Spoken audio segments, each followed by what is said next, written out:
Có gì ở đây sử dụng cô nào nó thì thôi Ooti Thongba giá con nào đấy Utsoi tí tao rồi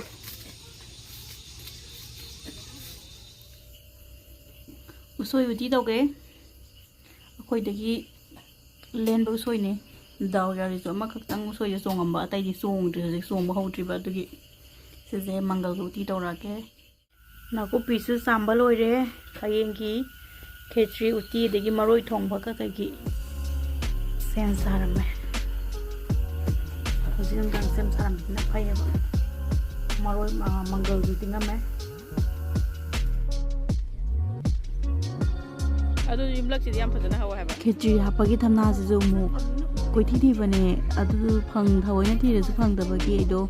akogi ine da hama matam dai ne moi manak ta hawa ha ba ki thamna hek ba chamina ra gai ne hek bi bane yam nungai rai de habdi pukhom da ka chara dra khalo bane du china china ti thamna ji phange thank you ine Maroi Thongba ki soiba loire aduga sisu Maroi Thongba da hana ba machal kara sina nga khra thongge koi ji lakpagi nga singa mai angang nga chani ha ba ji gi macha koi abong macha ji adu sina nga thongge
Kurumjari mayam ngasigi Mathel se Kang ko selaktrabanina kaino Khechri wine tawre Khechri chajara ken hagibodo Khechri tawre aduga Utsoi Ooti mane Maroi Thongba mane Maroi Thongba se ko sade morok thongba haraga ju khangne bodugine Maroi Thongba mane phagana nap long thongba ne aduga sina yendem ho adagi hawai ka kai tawre iron mane si ju thau kanchi tawraga khara hape khogi bamon gi iron manam nusibodo adumai nam na bana si ju thau kanchi ka tawra hape iron mane phajana sina nga thongba chara age mahao ngake kangi mayagi Khechri je kamdau ga habado haudi haudo male na sai nungala padagi phajana hauna bon hona bane adudi mahao ngake ko Ooti hana ngake Khechri gi Ooti ga chanai dana ko Saba ngamudra handi Mathel mayam je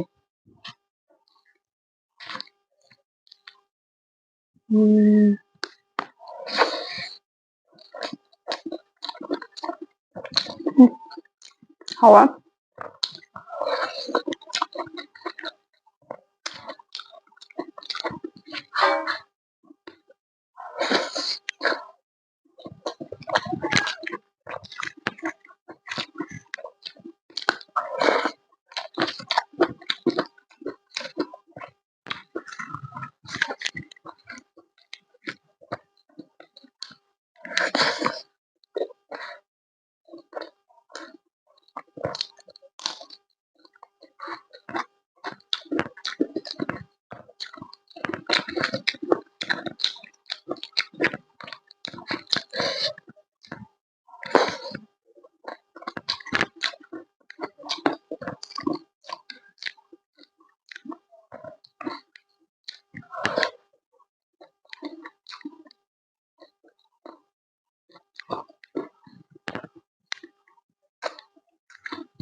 Maroi thongba khawsida.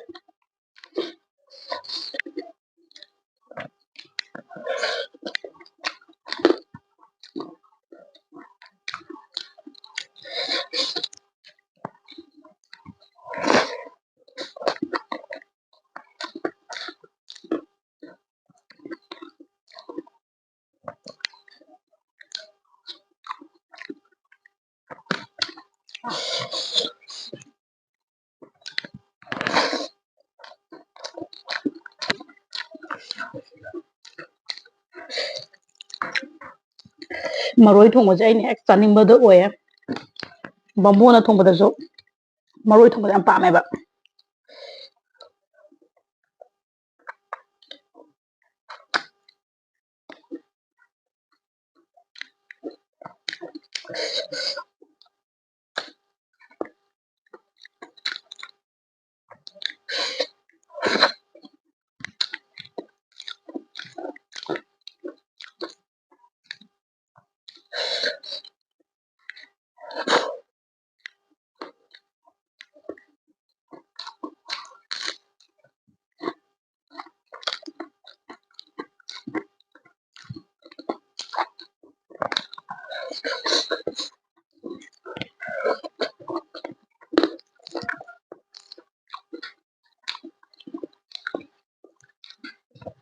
Nung churai da bunga.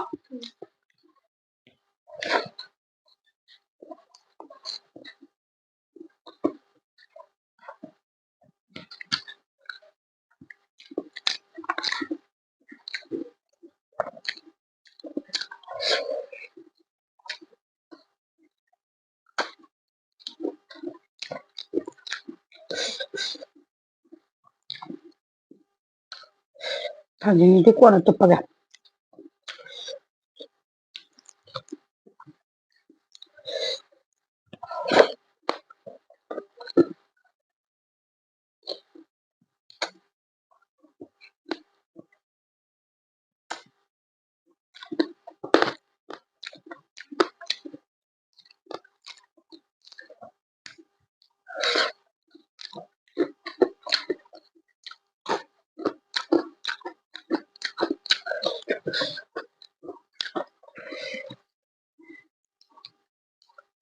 Iromba mahao yengage.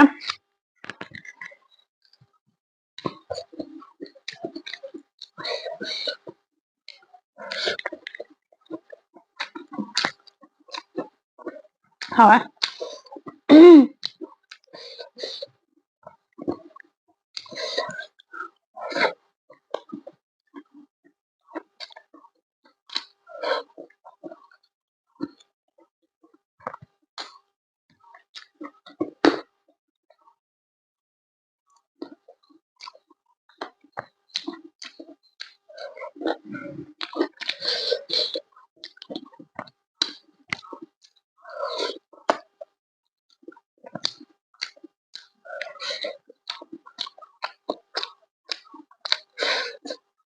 Nga thongba sidi thongaroi ba. Khoi che lakpa. Isi misage nga thochana heba. Dudugi nga jam thongbi bane.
Utisiju naire.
Moro thongba je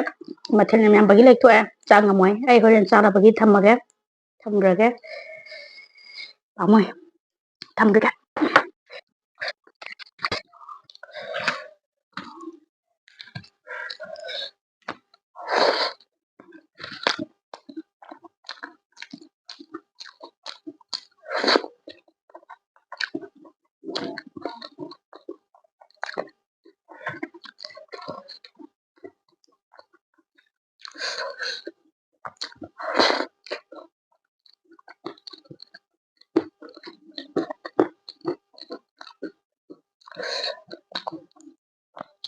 kak lau chiu ko thang maru ram da ta pa khala badam je jo aduna khang tu e ta huksan da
fazana hawkre ngasigi khechri to khechri dagi